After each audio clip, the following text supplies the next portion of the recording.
International Women's Day is Sunday, and we are seeing some noteworthy signs of progress in the wage gap. But my next guest says there is still a long way to go in reducing what's called the motherhood penalty. Here to tell us more is Katherine Judge, Executive Director and Senior Economist at CIBC. Katherine, thank you very much for joining us. Thanks for having me. All right, let's talk about the report and just what exactly is the motherhood penalty. So we are seeing some encouraging signs in terms of women with young children increasing labor force participation and increasing their contribution to families' earnings shares. However, when you look at women with children versus women without children, there's still a sizable earnings gap. So we looked at long-run motherhood penalties, and that's essentially the gap from the time that the first child is 5 to 10 years old. And that gap in Canada is on average 34%. So women with children are earning 34% less on average during those years than women without children. And that is much higher than in countries that have very accommodative parental leave policies, places like Sweden, where you see the gap at around 20%. And is it strictly because of that then? Or are we seeing more equity? Are we in those countries, do we see more men staying at home as well? So there are a few factors at play. There is research that shows in Canada, when subsidized daycare was introduced in Quebec in the late 90s, the motherhood penalty was essentially cut in half. Now, if we look at daycare enrollment rates in Canada, all provinces still trail Quebec greatly. So we know that increasing childcare enrollment engages mothers in the labor force better and narrows the gap. And then there also is the issue of unpaid childcare and household work, where women tend to do more. So women that are aged 25 to 44 do about 2 hours per day more than men on those tasks, which of course cuts into time that could be doing paid work. And we find there's a prominent body of research that suggests women are willing to trade lower paying jobs for more amenities and more flexible hours at work. And that's also tied into what's called the fatherhood premium, which is where men actually can benefit after a child is born by earning more because they choose to work more hours. So there are a lot of factors at play here.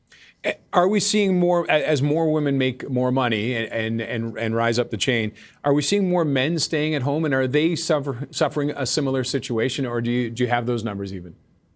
So you are certainly seeing more men contribute to the unpaid household childcare tasks that I was speaking about. If you look back a generation ago, the gap has closed, has essentially been cut in half. So that, in our view, is part of it. If you look at the earnings of men and women pre-children, they evolve essentially in the same way. And then there's an immediate drop in earnings for women, of course, that go on maternity leave. In the case where the woman has one child, the earnings penalty essentially goes away by the time the child is 10. But for women who have 2 or more children, the motherhood penalty is much more persistent and carries on much longer. So one factor, of course, would be equalizing those unpaid tasks, which would free up more time for women to pursue career development. And you mentioned about the daycare. Are there other things that might make a difference, too, to close that gap?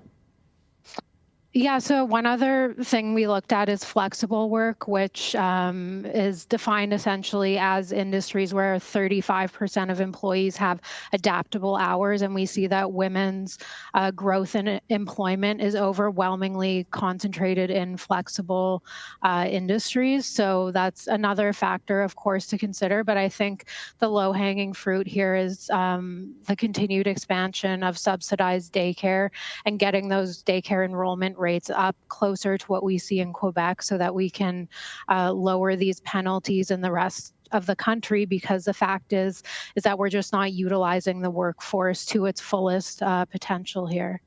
And I mean, we saw that huge boom with work from home at the start of the pandemic. It's carried through. We're starting to see people come back to work. Has that had an influence as well, or is that essentially the flexible hours? Is that looked at as flexible, the flexible hours you mentioned? So when you look at participation rate gaps, so for women with children under 6 versus women who don't have children under the age of 18, there's been a narrowing in that gap that started in 2019. There was a significant narrowing, so that does suggest that remote work and more flexibility was a contributing factor, although we don't have detailed data on that. Okay, so so we might actually see a dip again then, if as more and more people have to go back to work, and it seems like the women are going to have to make a choice on if they want to go back to work or not, or stay home. I think it's really about focusing on within couples on, sharing the childcare and unpaid tasks more equally. That's been shown to make a big difference, but there are a lot of factors at play here. But I think it's pretty nuanced in terms of each family's situation. We're still seeing, of course, the effects of subsidized daycare. That has not fully been realized yet, and I think we will get positive impacts on women's participation as that continues to roll out. And then overall, what's the gap between men and women? I mean, can you do it as a general? What is that at now? So there is in Canada, the long run's earning gap in terms of the motherhood penalty is 34%. And then there's also the parental gap, and there's the gender wage gap, which of course persists. We have done prior research into the wage gap that shows essentially women aren't being increasingly represented in managerial roles.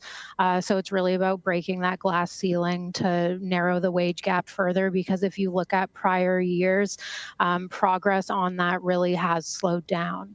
Okay, we have to wrap it up there, but Katherine, thank you very much for joining us. Thank you. Katherine Judge is Executive Director and Senior Economist at CIBC.